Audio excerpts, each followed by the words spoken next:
Disclaimer. Please forgive me now if I mispronounce any words in this video. This video was created as part of an October special. Witches, ghouls, werewolves, and vampires haunt the tales told on Halloween night. Here is one of many.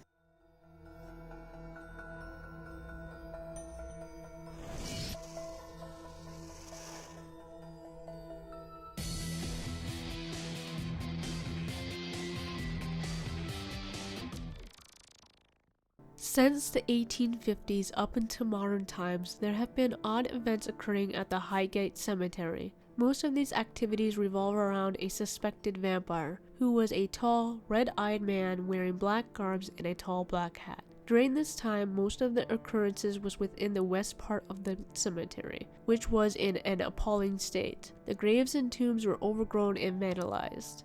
Bones would be seen popping out of vandalized or rotting graves or tombs, and the graves that were set ablaze from vandals. Not knowing exactly when events started, I've come to a timeline I think is suitable for the information I have found on this case, coming from the internet and some books that I have at home. It begins in 1855. A woman named Elizabeth Siddell was buried in the cemetery after her passing. 7 years later, in 1862, her grave was opened so her family could recover a number of poems Elizabeth had written and that were buried with her. To their horror, Elizabeth looked exactly as she did in life. Her corpse had not decayed, and her red hair looked freshly washed and dried. However, there is speculation that the person who was there during the exhumation of her tomb may have been lying about the way she appeared.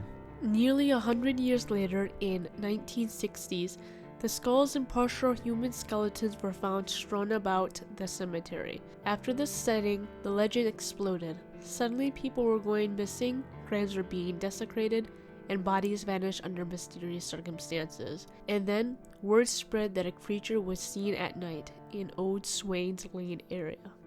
The most known case of possible vampirism stemming from Highgate are the events of Elizabeth Wojdila. Was the year 1963. When Elizabeth and her friend were taking a stroll along Slane's Lane when, upon passing the North Gate, they claimed to have seen the sight of bodies and spirits rising from the graves. Afterwards, Elizabeth claimed to have nightmares in which something evil tried to come into her bedroom. When 1969 came along, Elizabeth's nightmares returned, except now the figure was in her room. She soon developed symptoms of anemia, and 2 small wounds appeared on her neck one night. Elizabeth's boyfriend treated her as a victim of vampirism and filled her room with garlic, crosses, and holy water. Surprisingly, her health improved after this. The first rumors of an actual vampire sighting originated in December 1969. A group of students whom were interested in the occult explored the cemetery, and a few were committed to spend the night on the grounds. It wasn't long during their stay that they began seeing figures in the dark. The local legend claimed that they were chased out of the cemetery when an 8-foot-tall, black-clad entity emerged from the catacombs. This wasn't the only case during 1969 that involves this creature. One night, a man was taking a walk through the cemetery when he became disoriented. It was strange for him, since he knew the area well. A black-garbed, red-eyed terror came into his view, hovering several feet off the ground. The man tried to flee, but as the creature got closer, the weaker he became. This made him believe that his life was being drained from him.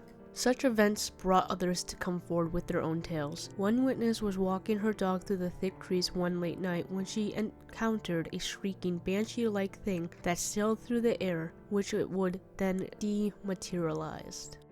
On January 1970, a motorist drove along Swains Lane, closer to the cemetery, when his car engine started to sputter, so he stopped, got out, and lifted the hood to check the engine. To his horror, he noticed he was being watched through the gate by an unnaturally tall specter. He was so terrified that he abandoned his car and ran off, leaving the hood still open. There are a couple of claims I have found without dates. One with a young woman walking past the old cemetery late one night when a pale-faced creature threw her to the ground and vanished into the darkness. Another was when 2 young men, James White and Simon Wiles, were arrested by police for carrying wooden stakes and a crucifix. These won't be the only vampire hunters that visit Highgate. In the summer of 1970, David Ferrand, another amateur hunter, claimed he had seen the vampire and went hunting for it with a stake and crucifix. He too would be arrested. Nevertheless, he converted to a form of Satanism and would break the law again when he was caught entering into the tombs of Highgate. In 1978, he denounced the vampire as a hoax he created himself in 1970. However, many believe he made this up since there are reports of this creature before 1970. Even after his statement, the events continued to occur. In 1971, a young girl claimed the vampire attacked her in the lane alongside the cemetery during the early hours of the morning. She was thrown off the ground by a tall black figure with a deathly white face. Fortunately, a passing motorist stopped to help her, and the vampire vanished into thin air when the car's lights hit it. She was taken to the police station where the officers generally believed her due to her shocked state and abrasions on her arms and legs. The officers combed the area but found nothing. Shortly after this, the sightings came to a mysterious halt, until 1974, when a dog walker returned to his car parked in the lane, and to his horror he discovered a newly disinterred corpse inside his car, even though the doors were locked. People have come to believe that this may have been the work of Satanists. Even now in the 21st century, there have been events that occur. In 2007, a female motorist spotted a dark spectral figure about 7 feet tall in the lane. She described it as having glowing eyes, and it vanished to the cemetery wall. There are probably many more cases that come from Highgate that I couldn't find, so my apologies if there are a few that are missing. What do you believe? Is there a vampire in Highgate, or maybe a phantom? Did you enjoy this video? Want to support me? Check out my Patreon where you can get early access to my videos that I've created, including videos on cryptids, alien abductions, serial killers, and much more. Can't support me there? Like, comment, and subscribe here. I hope you all have a good day.